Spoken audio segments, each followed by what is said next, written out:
ਦੋਸਤੋ, ਜਿਵੇਂ ਕਿ ਮੈਂ ਵਾਅਦਾ ਕੀਤਾ ਸੀ ਤੁਹਾਡੇ ਨਾਲ ਗੱਲ ਕਰਾਂਗਾ ਕਿ ਜੇ ਤੁਸੀਂ ਐਸਿਡਿਟੀ ਤੋਂ ਪਰੇਸ਼ਾਨ ਹੋ, ਖੱਟੇ ਡਕਾਰ, ਬਦਹਜ਼ਮੀ, ਚੀਜ਼ਾਂ ਦਾ ਹਜ਼ਮ ਨਹੀਂ ਆਉਣਾ, ਪੇਟ ਦਾ ਸਾਈਜ਼ ਵੱਧ ਰਿਹਾ ਹੈ ਜਾਂ ਪ੍ਰੋਪਰਲੀ ਨੀਂਦ ਨਾ ਆਉਣਾ, ਨੀਂਦ ਕੱਚੀ ਆਉਣਾ, ਗਹਿਰੀ ਨੀਂਦ ਨਾ ਆਉਣਾ, ਸੋ ਇਹਨਾਂ ਸਾਰਿਆਂ ਦੇ ਪਿੱਛੇ ਤੁਹਾਡਾ ਲਿਵਰ ਜ਼ਿੰਮੇਵਾਰ ਹੈ। ਕਿਉਂਕਿ ਲਿਵਰ ਸਾਡਾ ਕੈਮੀਕਲ ਫੈਕਟਰੀ ਹੈ ਬਾਡੀ ਦੀ। ਇਹ 300 ਤੋਂ ਜ਼ਿਆਦਾ ਫੰਕਸ਼ਨ ਕਰਦਾ ਹੈ, ਜਿਹਦੇ ਵਿੱਚ ਬਲੱਡ ਬਣਾਉਣਾ, ਹਾਰਮੋਨ ਬਣਾਉਣਾ, ਵੇਸਟ ਪ੍ਰੋਡਕਟਸ ਨੂੰ ਬਾਹਰ ਕੱਢਣਾ, ਜਿਹੜੀਆਂ ਅਸੀਂ ਦਵਾਈਆਂ ਖਾਂਦੇ ਹਾਂ ਉਹਨਾਂ ਦੀ ਵੀ ਸੁਧਾਈ ਕਰਕੇ ਜੇ ਉਹ ਜ਼ਰੂਰੀ ਹੈ ਤਾਂ ਹੀ ਰੱਖਦਾ, ਬਾਕੀ ਦੀ ਦਵਾਈਆਂ ਬਾਹਰ ਕੱਢ ਦਿੰਦਾ। ਸੋ ਉਸ ਤੋਂ ਇਲਾਵਾ ਸਾਰੇ ਖਾਣੇ ਨੂੰ ਹਜ਼ਮ ਕਰਕੇ ਅਮਾਈਨੋ ਐਸਿਡ, ਪ੍ਰੋਟੀਨ, ਕਾਰਬੋਹਾਈਡਰੇਟ ਅਤੇ ਸਰੀਰ ਨੂੰ ਜ਼ਰੂਰਤ ਦੇ ਅਨੁਸਾਰ ਸਾਰੇ ਪ੍ਰੋਡਕਟਸ ਦੇਣਾ, ਇਹ ਲਿਵਰ ਦੀ ਖਾਸੀਅਤ ਹੈਗੀ ਹੈ, ਲਿਵਰ ਦੇ ਫੰਕਸ਼ਨ ਹੈਗੇ ਹੈ। ਅਤੇ ਜਦੋਂ ਲਿਵਰ ਫੈਟੀ ਹੋ ਜਾਂਦਾ ਹੈ ਤਾਂ ਲਿਵਰ ਦੇ ਫੰਕਸ਼ਨਿੰਗ ਘੱਟ ਜਾਂਦੀ ਹੈ, ਲਿਵਰ ਦਾ ਕੰਮ ਘਟਣਾ ਸ਼ੁਰੂ ਹੋ ਜਾਂਦਾ ਹੈ। ਜਦੋਂ ਲਿਵਰ ਘੱਟ ਕੰਮ ਕਰਦਾ ਹੈ ਤਾਂ ਸਾਨੂੰ ਇਹ ਸਿੰਪਟਮਸ ਆਉਣੇ ਸ਼ੁਰੂ ਹੋ ਜਾਂਦੇ ਹੈ, ਅਤੇ ਉਦੋਂ ਹੀ ਸਾਨੂੰ ਸਾਵਧਾਨ ਹੋ ਜਾਣਾ ਚਾਹੀਦਾ ਹੈ ਕਿ ਇਹ ਸਿਰੋਸਿਸ ਦੀ ਸ਼ੁਰੂਆਤੀ ਲੱਛਣ ਹੈਗੇ ਹੈ। ਕਿਉਂਕਿ ਸਭ ਤੋਂ ਪਹਿਲਾਂ ਸਟੀਏਟੋਸਿਸ ਹੋਏਗਾ, ਫੈਟੀ ਲਿਵਰ ਹੋਏਗਾ, ਸਟੀਏਟੋਸਿਸ ਤੋਂ ਬਾਅਦ ਸਟੀਏਟੋਹੈਪੇਟਾਈਟਿਸ ਹੋਏਗਾ, ਫਿਰ ਫਾਈਬਰੋਸਿਸ ਹੋਏਗਾ, ਫਿਰ ਸਿਰੋਸਿਸ। ਅਤੇ ਸਿਰੋਸਿਸ ਦੀਆਂ ਕਈ ਸਟੇਜਿਸ ਆਉਂਦੀਆਂ ਹੈ।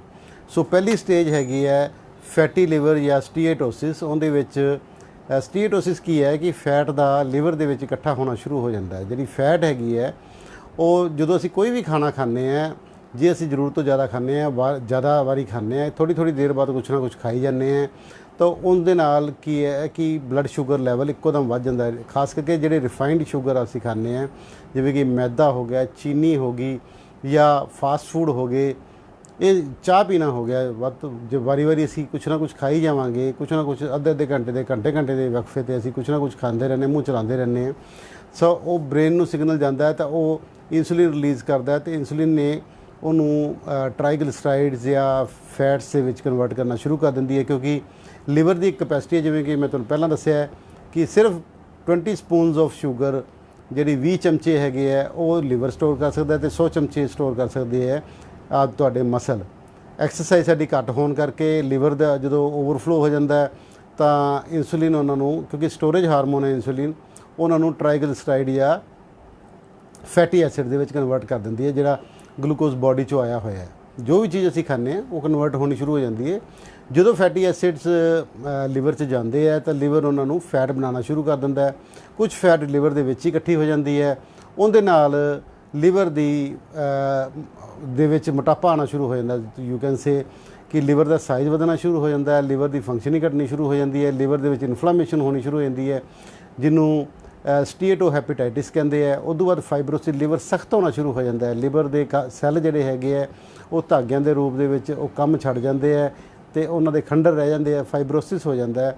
ਉਦੋਂ ਬਾਅਦ ਸਿਰੋਸਿਸ ਹੋਣਾ ਸ਼ੁਰੂ ਹੋ ਜਾਂਦਾ ਹੈ। ਸਿਰੋਸਿਸ ਤੋਂ ਬਾਅਦ ਜਿਹੜੀ ਚੌਥੀ ਸਟੇਜ ਹੈ ਸਿਰੋਸਿਸ ਦੀ, ਉਹਦੇ 'ਚ ਲਿਵਰ ਦਾ ਸਾਈਜ਼ ਸੁੰਗੜ ਜਾਂਦਾ ਹੈ ਅਤੇ ਪੇਟ ਦੇ ਵਿੱਚ ਪਾਣੀ ਭਰਨਾ ਸ਼ੁਰੂ ਹੋ ਜਾਂਦਾ ਹੈ, ਉੱਧਰੋਂ ਤਿੱਲੀ ਵਧਣੀ ਸ਼ੁਰੂ ਹੋ ਜਾਂਦੀ ਹੈ। ਸੋ ਇਹ ਸਾਰੀਆਂ ਇੱਕ ਦੂਜੇ ਦੇ ਨਾਲ ਜੁੜੀਆਂ ਹੋਈਆਂ ਕੜੀਆਂ ਹੈਗੀਆਂ। ਜੇ ਤੁਹਾਨੂੰ ਥੋੜ੍ਹਾ ਜਿਹਾ ਵੀ ਸਿੰਪਟਮ ਹੈਗੇ ਹੈ ਕਿ ਜੇ ਤੁਹਾਨੂੰ ਐਸਿਡਿਟੀ ਆ ਰਹੀ ਹੈ, ਬਾਰ-ਬਾਰ ਤੁਹਾਨੂੰ ਕੈਪਸੂਲ ਖਾਣਾ ਪੈ ਰਿਹਾ ਹੈ ਖਾਲੀ ਪੇਟ ਵਾਲਾ, ਜਾਂ ਤੇਜ਼ਾਬ ਵਾਲਾ ਕੈਪਸੂਲ ਖਾਣਾ ਪੈ ਰਿਹਾ, ਜਾਂ ਤੇਜ਼ਾਬ ਵਾਸਤੇ ਈਨੋ ਜਾਂ ਡਾਈਜੀਨ ਵਗੈਰਾ ਇਹੋ ਜਿਹੀ ਦਵਾਈਆਂ ਲੈਣੀਆਂ ਪੈ ਰਹੀਆਂ, ਜਾਂ ਤੁਹਾਡਾ ਜੀ ਕੱਚਾ ਰਹਿੰਦਾ ਹੈ, ਬਾਰ-ਬਾਰ ਪਿਆਸ ਲੱਗਦੀ ਹੈ, ਬਾਰ-ਬਾਰ ਤੁਹਾਨੂੰ ਪਿਸ਼ਾਬ ਆਉਂਦਾ ਹੈ, ਨੀਂਦ ਠੀਕ ਨਹੀਂ ਆਉਂਦੀ, ਖੱਟੇ ਡਕਾਰ ਹੁੰਦੇ, ਖਾਣਾ ਖਾਣ 'ਚ ਬਦਹਜ਼ਮੀ ਹੋ ਜਾਂਦੀ ਹੈ। ਜੇ ਤੁਸੀਂ ਜ਼ਿਆਦਾ ਖਾਣਾ ਖਾ ਲਓ ਤਾਂ ਤੁਹਾਨੂੰ ਸਾਰਾ ਦਿਨ ਐਂ ਲੱਗਦਾ ਵੀ ਇੱਥੇ ਹੀ ਪਿਆ ਹੋਇਆ ਖਾਣਾ। ਤਾਂ ਇਹ ਸਾਰੀਆਂ ਕੰਡੀਸ਼ਨਸ ਫੈਟੀ ਲਿਵਰ ਅਤੇ ਉਹਦੇ ਨਾਲ ਰਿਲੇਟਡ ਪ੍ਰੋਬਲਮ ਨੂੰ ਕਰਕੇ ਹੋ ਸਕਦੀ ਹੈ। ਸੋ ਉਹਦੇ ਵਾਸਤੇ ਤੁਹਾਨੂੰ ਆਪਦਾ ਤੁਸੀਂ ਕਰਾਉਂਦੇ ਹੀ ਰਹਿੰਦੇ ਹੋ ਲਿਪਿਡ ਪ੍ਰੋਫਾਈਲ। ਜੇ ਤੁਹਾਡੀ ਉਹ ਵੀ ਡਿਸਟਰਬ ਆ ਰਹੀ ਹੈ ਫਿਰ ਤੁਹਾਨੂੰ ਜ਼ਰੂਰ ਲਿਵਰ ਦਾ ਡੋਪਲਰ ਸਕੈਨ ਕਰਾਉਣਾ ਚਾਹੀਦਾ, ਹੈਪੈਟਿਕ ਡੋਪਲਰ ਜਿਹਨੂੰ ਕਹਿੰਦੇ ਆ। ਹੈਪੈਟਿਕ ਡੋਪਲਰ ਦੇ ਵਿੱਚ ਅਸੀਂ ਦੇਖਣਾ ਹੁੰਦਾ ਪੋਰਟਲ ਫਲੋ ਦੇਖਣਾ ਹੁੰਦਾ, ਪੋਰਟਲ ਪ੍ਰੈਸ਼ਰ ਦੇਖਣਾ ਹੁੰਦਾ, ਪੋਰਟਲ ਵੇਨ ਦੀ ਸਥਿਤੀ ਦੇਖਣੀ ਹੁੰਦੀ ਹੈ, ਅਤੇ ਪੋਰਟਲ ਵੈਨਿਊਲਸ ਦੇਖਣੇ ਹੁੰਦੇ ਹੈ। ਕਿਉਂਕਿ ਜਦੋਂ ਲਿਵਰ ਸਖਤ ਹੋਣਾ ਸ਼ੁਰੂ ਹੋ ਜਾਂਦਾ ਹੈ, ਅਤੇ ਕਿਉਂਕਿ ਇੰਟੈਸਟਾਈਨ ਦੇ ਵਿੱਚ ਤਾਂ ਕੋਈ ਹਾਰਟ ਹੈ ਨਹੀਂ ਗਾ, ਇੰਟੈਸਟਾਈਨ ਦੇ ਵਿੱਚੋਂ ਜਿਹੜਾ ਬਲੱਡ ਲਿਵਰ ਵੱਲ ਹੀ ਜਾਂਦਾ ਹੈ, ਇੰਟੈਸਟਾਈਨ ਦੇ ਵਿੱਚੋਂ ਜਿਹੜਾ ਬਲੱਡ ਤੁਹਾਡੇ ਭੋਜਨ ਨੂੰ ਹਜਮ ਕਰਕੇ ਉਹਨੂੰ ਪ੍ਰੋਸੈਸਿੰਗ ਵਾਸਤੇ ਲਿਵਰ ਦੇ ਵਿੱਚ ਲੈ ਕੇ ਜਾਂਦਾ ਹੈ। ਲਿਵਰ ਦੇ ਹਾਰਡ ਹੋਣ ਕਰਕੇ, ਲਿਵਰ ਦੇ ਫੈਟੀ ਹੋਣ ਕਰਕੇ ਉਹ ਅੱਗੇ ਜਾ ਨਹੀਂ ਸਕਦਾ, ਉਹ ਫਿਰ ਦੂਸਰੀ ਜਗ੍ਹਾ ਤੇ ਜਾਣਾ ਸ਼ੁਰੂ ਕਰ ਦਿੰਦਾ ਹੈ, ਤੁਹਾਡੀ ਸਪਲੀਨ ਵਾਲੇ ਪਾਸੇ ਜਾਣਾ ਸ਼ੁਰੂ ਕਰ ਦਿੰਦਾ ਹੈ। ਮੋਮੈਂਟਮ ਜਿਹੜਾ ਹੈਗਾ ਤੁਹਾਡਾ ਫੈਟ ਪੇਟ ਦੇ ਵਿੱਚ ਇਕੱਠਾ ਹੋਣਾ ਸ਼ੁਰੂ ਹੋ ਜਾਂਦਾ, ਜਿਹਨੂੰ ਵਿਜ਼ਰਲ ਫੈਟ ਕਹਿੰਦੇ ਆ, ਉਸ ਪਾਸੇ ਜਾਣਾ ਸ਼ੁਰੂ ਹੋ ਜਾਂਦਾ ਹੈ। ਉਹਦੇ ਨਾਲ ਕੀ ਹੈ ਕਿ ਜਿਹੜੀ ਪੋਰਟਲ ਵੇਨ ਹੈ ਉਹਦੇ 'ਚ ਪ੍ਰੈਸ਼ਰ ਵਧਣਾ ਸ਼ੁਰੂ ਹੋ ਜਾਂਦਾ ਹੈ। ਕਈ ਵਾਰੀ ਉਹਦੇ 'ਚ ਫਲੋ ਬਜਾਏ ਫਾਰਵਰਡ ਦੇ ਰਿਵਰਸ ਹੋਣਾ ਸ਼ੁਰੂ ਹੋ ਜਾਂਦਾ ਹੈ। ਤਾਂ ਉਹ ਸਾਰੀਆਂ ਚੀਜ਼ਾਂ ਹੈਪੈਟਿਕ ਡੋਪਲਰ ਨਾਲ ਅਸੀਂ ਦੇਖ ਸਕਦੇ ਹਾਂ ਅਤੇ ਤੁਹਾਨੂੰ ਸੁਜੈਸਟ ਕਰ ਸਕਦੇ ਹਾਂ ਕਿ ਤੁਹਾਨੂੰ ਇਹ ਕੀ ਕਰਨਾ ਚਾਹੀਦਾ ਹੈ। ਹੁਣ ਮੈਂ ਦੱਸੂਗਾ ਵੀ ਜੇ ਤੁਹਾਡੇ ਫੈਟੀ ਲਿਵਰ ਹੋ ਗਿਆ ਤਾਂ ਇਹਨੂੰ ਕਿਵੇਂ ਬਚਾ ਕਰਨਾ ਹੈ। ਨੰਬਰ 1 ਤਾਂ ਸਾਨੂੰ ਜ਼ਿਆਦਾ ਤੋਂ ਜ਼ਿਆਦਾ ਫੈਟੀ ਐਸਿਡ ਨਹੀਂ ਬਣਨ ਦੇਣਾ ਆਪਦੀ ਬਾਡੀ ਦੇ ਵਿੱਚ। ਉਹਦੇ ਕਰਕੇ ਸਾਨੂੰ ਜਿੰਨੇ ਵੀ ਰਿਫਾਈਨਡ ਸ਼ੂਗਰਸ ਅਤੇ ਰਿਫਾਈਨਡ ਫੂਡਸ ਹੈਗੇ ਆ, ਜਿੰਨੇ ਵੀ ਫੂਡ ਪੈਕਟ ਦੇ ਵਿੱਚ ਆਉਂਦੇ ਆ, ਜਿਹੜੇ ਵੀ ਫੂਡ ਲਿਫਾਫੇ 'ਚ ਪੈਕ ਹੈ, ਭਾਵੇਂ ਉਹ ਬਰਗਰ ਹੈ, ਭਾਵੇਂ ਉਹ ਬਿਸਕੁਟ ਹੈ, ਭਾਵੇਂ ਉਹ ਭੁਜੀਆ ਹੈ, ਭਾਵੇਂ ਉਹ ਕੁਝ ਵੀ ਹੈਗਾ ਜਿਹੜਾ ਫੈਕਟਰੀ ਜਾਂ ਲਿਫਾਫੇ 'ਚ ਪੈਕ ਹੋ ਕੇ ਤੁਹਾਨੂੰ ਮਿਲਦਾ ਹੈ, ਉਹ ਤੁਸੀਂ ਨਹੀਂ ਖਾਣਾ। ਤੁਸੀਂ ਨੈਚੁਰਲ ਚੀਜ਼ਾਂ ਖਾਣੀਆਂ। ਤੁਸੀਂ ਸਲਾਦ ਖਾਓ, ਖੀਰੇ ਖਾਓ, ਵੰਗੇ ਖਾਓ, ਤਰਾਂ ਖਾਓ, ਖੱਖੜੀ ਖਾਓ, ਖਰਬੂਜੇ ਆ ਗਏ ਖਰਬੂਜੇ ਖਾਓ, ਵਾਟਰਮੈਲਨ ਖਾਓ। ਵਾਟਰਮੈਲਨ 'ਚ ਪਾਣੀ ਦਾ ਕੰਟੈਂਟ ਬਹੁਤ ਹੁੰਦਾ ਹੈ ਅਤੇ ਸ਼ੂਗਰ ਦਾ ਕੰਟੈਂਟ ਬਹੁਤ ਘੱਟ ਹੁੰਦਾ ਹੈ। ਸ਼ੂਗਰ ਵਾਲੇ ਪੇਸ਼ੈਂਟ ਵੀ ਖਾ ਸਕਦੇ। ਮੈਨੂੰ ਬਹੁਤ ਸਾਰੇ ਲੋਕ ਪੁੱਛਦੇ ਹੈ ਕਿ ਡਾਕਟਰ ਸਾਹਿਬ ਅਸੀਂ ਵਾਟਰਮੈਲਨ ਖਾ ਸਕਦੇ ਹਾਂ ਤਾਂ ਬਹੁਤ ਮਿੱਠਾ ਹੁੰਦਾ ਹੈ। ਜੀ ਹਾਂ, ਤੁਸੀਂ ਖਾ ਸਕਦੇ ਹੋ, ਪਰ ਮੋਡਰੇਸ਼ਨ ਦੇ ਵਿੱਚ ਤਾਂ ਹਰ ਚੀਜ਼ ਹੀ ਖਾਣੀ ਪਏਗੀ। ਮੋਡਰੇਸ਼ਨ 'ਚ ਹੀ ਸਾਰੀ ਚੀਜ਼ਾਂ ਖਾਣੀਆਂ ਚਾਹੀਦੀਆਂ। ਜੇ ਐਕਸੈਸ ਆਫ ਅਸੀਂ ਪਾਣੀ ਵੀ ਪੀਣਾ ਸ਼ੁਰੂ ਕਰ ਦਈਏ ਉਹ ਵੀ ਕਿਤੇ ਨਾ ਕਿਤੇ ਨੁਕਸਾਨ ਕਰ ਜਾਏਗਾ। ਸੋ ਖਰਬੂਜੇ ਖਾ ਸਕਦੇ ਹੋ ਤੁਸੀਂ, ਵਾਟਰਮੈਲਨ ਖਾ ਸਕਦੇ ਹੋ। ਵਾਟਰਮੈਲਨ ਖਾਓ ਤਾਂ ਉਹਦੇ ਸੀਡਸ ਨਾਲ ਜ਼ਰੂਰ ਖਾ ਲਿਆ ਕਰੋ ਤਾਂ ਕਿ ਤੁਹਾਨੂੰ ਐਲਫਾ ਲਿਪੋਇਕ ਐਸਿਡ ਜਾਂ ਫੈਟੀ ਐਸਿਡ ਜਿਹੜੇ ਸਾਨੂੰ ਜ਼ਰੂਰਤ ਹੁੰਦੀ ਹੈ ਉਹ ਸਾਨੂੰ ਨਾ ਖਾਣੇ ਪੈਣ, ਕੈਪਸੂਲ ਨਾ ਖਾਣੇ ਪੈਣ ਐਲਫਾ ਲਿਪੋਇਕ ਐਸਿਡ ਦੇ ਜਾਂ ਫੈਟਸ ਦੇ। ਕੁਝ ਫੈਟ ਸਾਨੂੰ ਜ਼ਰੂਰੀ ਹੁੰਦੀਆਂ ਸਾਡੇ ਲਿਵਰ ਵਾਸਤੇ, ਬ੍ਰੇਨ ਵਾਸਤੇ। ਜਿਵੇਂ ਤੁਹਾਨੂੰ ਅਖਰੋਟ ਕਹਿੰਦੇ ਅਸੀਂ ਖਾਇਆ ਕਰੋ 2-3 ਭਿਓ ਕੇ, 2-3 ਗਿਰੀਆਂ ਅਖਰੋਟ ਦੀਆਂ, 10-12 ਬਦਾਮ ਭਿਓ ਕੇ ਜ਼ਰੂਰ ਖਾਇਆ ਕਰੋ। ਇਹ ਸਾਨੂੰ ਫਾਇਦਾ ਕਰਦੇ ਆ ਬਜਾਏ ਨੁਕਸਾਨ ਕਰਨ ਦੇ। ਹਾਰਟ ਵਾਲੇ ਮਰੀਜ਼ ਨੂੰ ਵੀ ਫਾਇਦਾ ਕਰਦੇ ਆ, ਸ਼ੂਗਰ ਵਾਲੇ ਮਰੀਜ਼ ਨੂੰ ਵੀ ਫਾਇਦਾ ਕਰਦੇ, ਅਤੇ ਆਮ ਜਨਰਲ ਨੂੰ ਤਾਂ ਫਾਇਦਾ ਕਰਨਾ ਹੀ ਕਰਨਾ। ਸੋ ਡਾਈਟ ਦੇ ਵਿੱਚ ਮੈਕਸਿਮਮ ਫਾਈਬਰ ਵਾਲੀ ਚੀਜ਼ਾਂ ਖਾਓ। ਜਿਹੜਾ ਰੋਟੀ ਵੀ ਖਾਣੀ ਹੈ ਉਹ ਵੀ ਤੁਹਾਡੀ ਮਿੱਸੀ ਰੋਟੀ ਹੋਣੀ ਚਾਹੀਦੀ ਹੈ।